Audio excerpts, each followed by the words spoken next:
Muli na namang napatunayan ang tatag at tibay ng mga gusaling sambahan ng Iglesia ni Cristo. Isa na namang INC Chapel ang naging laman ng pagbabalita matapos makaligtas sa pananalasa ng napakalakas na bagyo.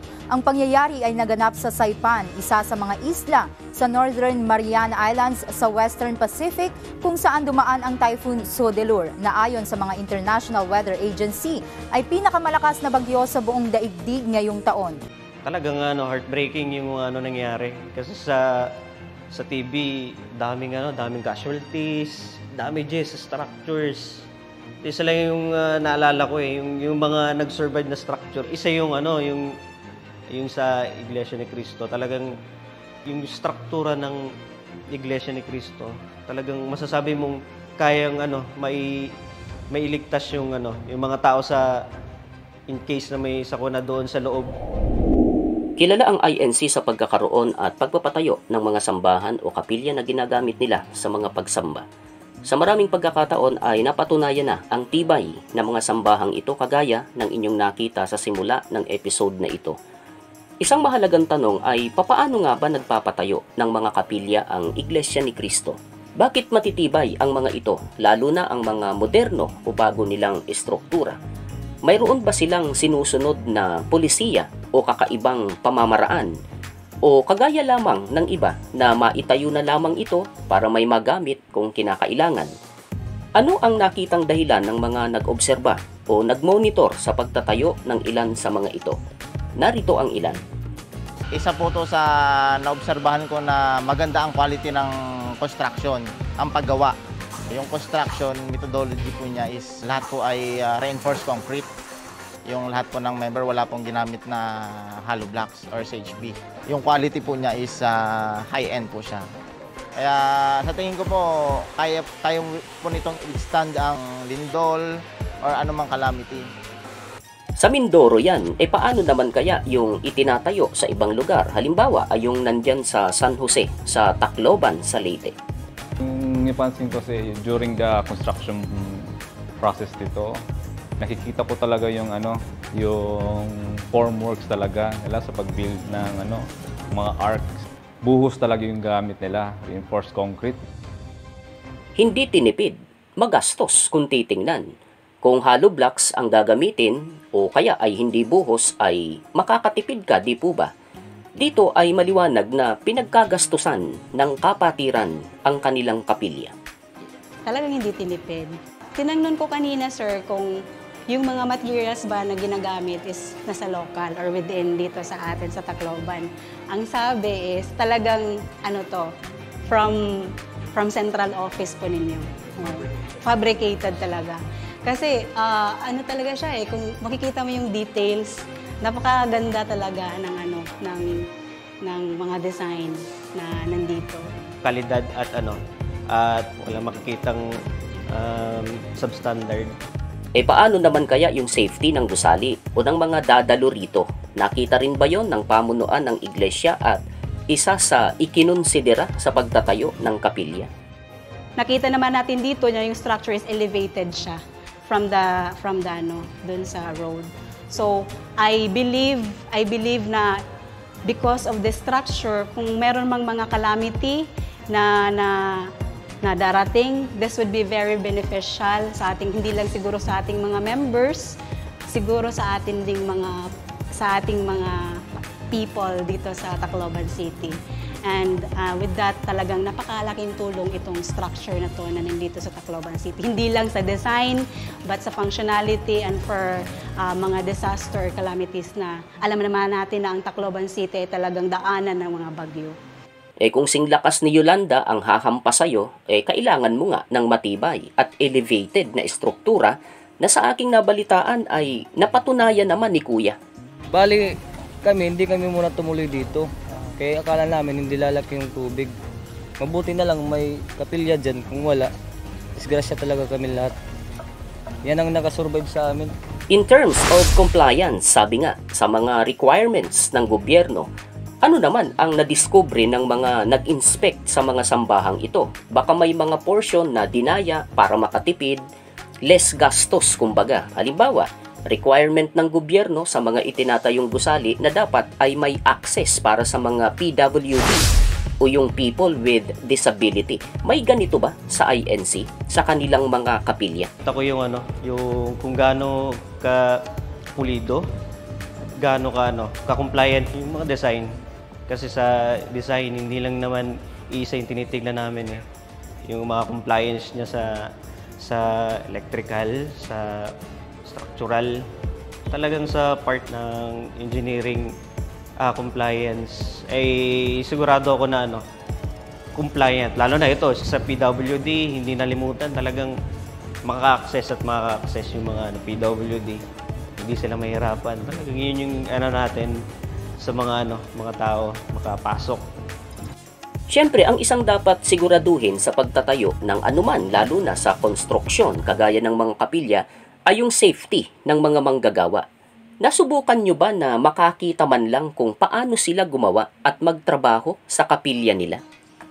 In terms of safety po, yung mga tao nakasuot po ng safety boots, kompleto po ang PPE kung tawagin.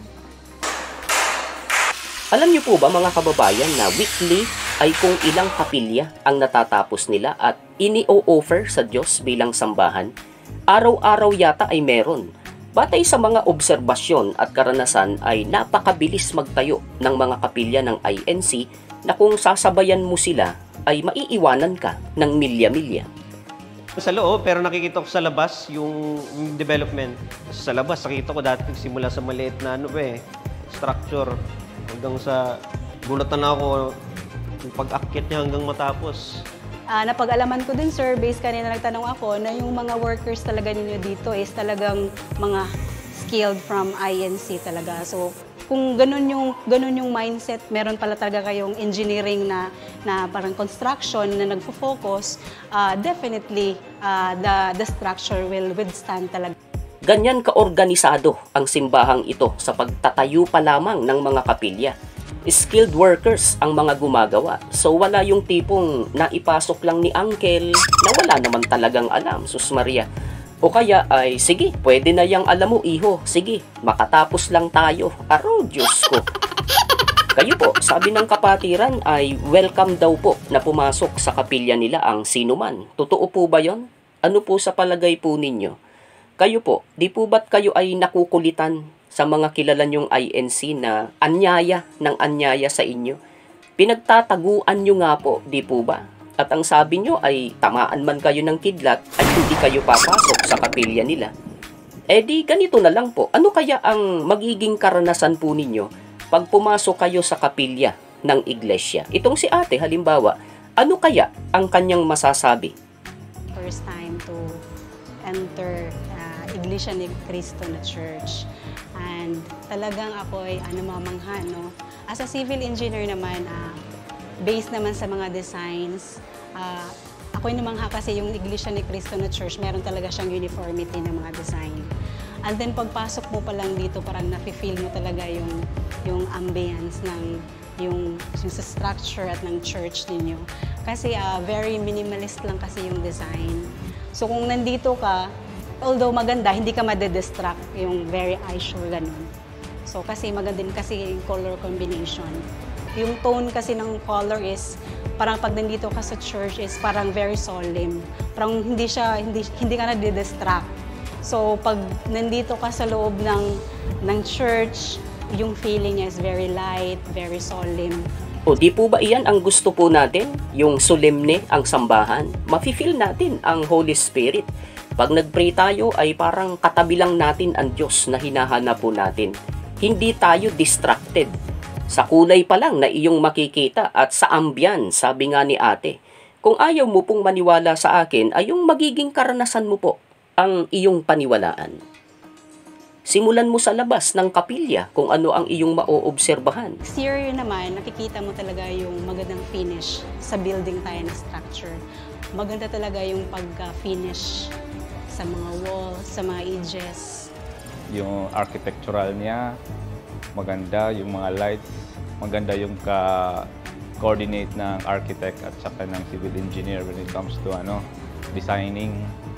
May isa pa na dapat mapansin sa loob ng kapilya ng INC na nagpahanga sa ibang tao tulad pa rin ni ate. Pansin na hindi ko na-expect na ganito pala ka-functional yung loob. Kaya tinanong ko kanina kung ilan yung capacity ng building. Kasi nga, minsan kasi sa mga structure, makikita mo very big, very tall, pero very limited naman yung space, yung functionality. So, na-amaze ako pagpasok dun sa taas, aside dun sa ating dito sa pag-enter mo, may mga upuan, pagpasok pala dun, very maximized yung space. So, namanghalan ako sa pagka-design na very maximized yung area. Functionality. Wala pong nasasayang na space sa loob at labas ng kapilya ng INC. Lahat po ay may function, pinakikinabangan, nagagamit. Pagsapit naman ng gabi ay makikita mo ang kakaibang pang-inganyo nito sa mata. Mula sa malayo, sa malapit man, titingnan mo ito at titingnan. Maganda siya tingnan. Sa mga liwanag na yun, mapansin mo na talagang gaano man kalayo yung itong simbahan. Doon ako sa dulo ng makikita mo yung ilaw, hindi ganoon na faded yung kulay. Talagang siya, nakakapukaw ng pansin yung yung liwanag ba. Hindi katulad ng mga normal na kulay na nakikita natin sa sa mga bahay o sa mga building. Ito, pag malayo, mas lalo pang maliwanag. Proud na proud naman ang mga kapatiran bilang mga INC at di matapos-tapos ang pasasalamat sa Diyos at sa kanilang pamunuan dahil sabi nga nila ay hindi raw sila nalimutan na bigyan ng malapalasyong sambahan. Maraming salamat sa pamamahala na nabigyan kami ng napakagandang sambahan. Hindi kami nakalimutan sa kabila po ng nagkaroon ng trahedya dito sa amin ay napatayuan pa rin po kami ng isang malaking gusaling sambahan po. Pakasaya ko po, talagang pagtingin ko kakaiba, parang nasa palasyo po ng napakalaki po. Papasalamat po kami sa ating Panginoong Diyos sa pagkasangkapan po niya sa ating tagapamahalang pangkalahatan sapagkat kami po sa aming lokal ay kasalukuyang pinagpapatayuan po ng isang bago at malaking gusaling sambahan. Ganyan ang simbahang ito, gagastos at gagastos para sa mga kapilya. Milyon-milyon man yan, kagaya ng nasabi na natin sa ilang nakaraang episode, basta masunod lang daw nila ang utos ng mapagpalang Diyos.